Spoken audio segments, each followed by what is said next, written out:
দীপজ্যোতিদাক কোনোবাই দুৰ্বৃত্ত গুৰুতৰভাৱে আঘাত কৰিছে আৰু দীপজ্যোতিদাৰ অৱস্থাটো আপোনালোকে দেখিছে। খুবেই আজি মোৰ আহি খুবেই বেয়া লাগিছে, কিন্তু ইমান বেয়া লাগিছে মই ক'ব নোৱাৰোঁ, কি ক'ম আপোনালোকক।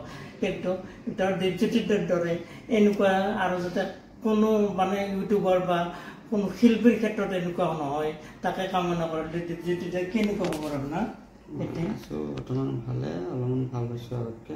হাই ফ্ৰেণ্ডছ, আজি এটা নতুন ভিডিঅ' লৈ আপোনালোকৰ মাজলৈ আহিছোঁ।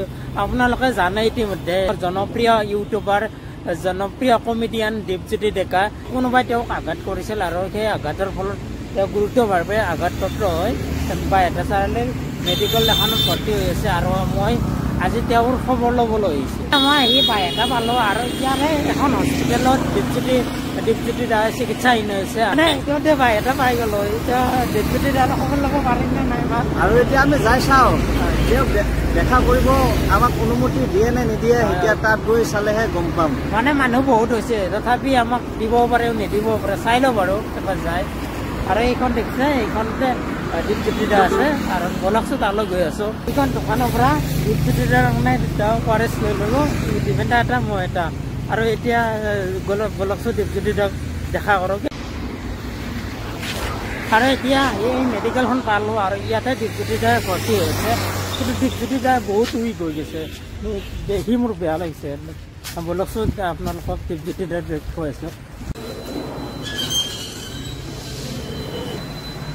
আৰু এতিয়া সোমাই আহিছোঁ আৰু তেওঁ ওপৰত গৈ আছোঁ আৰু তাত দীপজ্যোতি দা আছে, লগ কৰিব গৈ আছোঁ।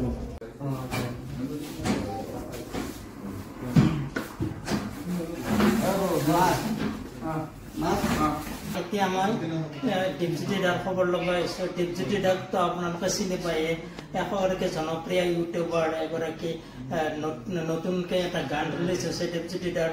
আৰু এগৰাকী তোমাৰ হাস্যমধুৰ, তেওঁ ধুনীয়া ষ্টেজ প্ৰগ্ৰেম কৰে। দীপজ্যোতি দাক কোনোবাই দুৰ্বৃত্ত গুৰুতৰভাৱে আঘাত কৰিছে আৰু দীপজ্যোতি দাৰ অৱস্থাটো আপোনালোকে দেখিছে। খুবেই আজি মোৰ আহি খুবেই বেয়া লাগিছে, কিন্তু ইমান বেয়া লাগিছে মই ক'ব নোৱাৰোঁ, কি ক'ম আপোনালোকক। কিন্তু দীপজ্যোতি দাৰ দৰে এনেকুৱা আৰু যাতে কোনো ইউটিউবাৰ বা কোনো শিল্পীৰ ক্ষেত্ৰত এনেকুৱা নহয়, তাকে কামনা কৰোঁ। দীপজ্যোতি দাৰ কেনেকুৱা খবৰ আপোনাৰ? বৰ্তমান ভালে, অলপমান ভাল পাইছোঁ আগতকৈ। তথাপি অলপ দুৰ্বলটো আছে আৰু নিজৰ একেবাৰে কাৰণে কৰি আছোঁ আৰু। দীপজ্যোতি দা, আপোনাক যেনেকৈ আঘাত কৰিলে, আপুনি কিবা গম পায়নে? আপোনাক হঠাতে এটেক কৰিছিল? মই অনুষ্ঠানত গৈছিলোঁ, পিছফালৰ পৰা আহি মাৰি দিছিল, গমেই নাপালোঁ। আপোনাৰ লগত কোনো নাছিল চাগে? আছিল, সি গাড়ীত বহি গাড়ীত মই অলপ দূৰত আছিলোঁ, মাৰি দিছিল। বাৰু দীপজ্যোতি দা, আপোনাৰ সুস্বাস্থ্য কামনা কৰিলে। আপুনি যাতে মানুহৰ মাজত, অসমবাসীৰ মাজত আকৌ নতুন হাস্যৰসৰ ভিডিঅ' বা ষ্টেজ প্ৰগ্ৰেম কৰে, তাকে কামনা কৰিলোঁ। এতিয়া আপোনালোকে যদি কোনোবাই সহায় কৰিব বিচাৰে, ল'ৰাজনক সহায় কৰিব। মোক বাৰু নালাগে, মই সাধ্য অনুযায়ী আপোনালোকৰ আশীৰ্বাদৰ কাৰণে মই অলপমান সুস্থ হৈছোঁহে। তথাপি তাক অলপমান সহায় কৰিলে ধৰ মোৰে মনটো ভাল লাগব। ময়ো পাৰিলেও নৰিলেও মোৰে অৱস্থাটো বেয়া, কিন্তু ময়ো দিবলৈকে চেষ্টা কৰিছোঁ কিবা অলপ। আৰু আপোনালোকেও তাক সহায় কৰিবচোন, কাৰণ মোৰে দেখা পাই নিজৰ বেয়া লাগিছিল। মাকটোৱে বাপকটোৱে চলিটোৱে আছে, সিও সৰু চলি বহুত, ভায়েকৰ ল'ৰা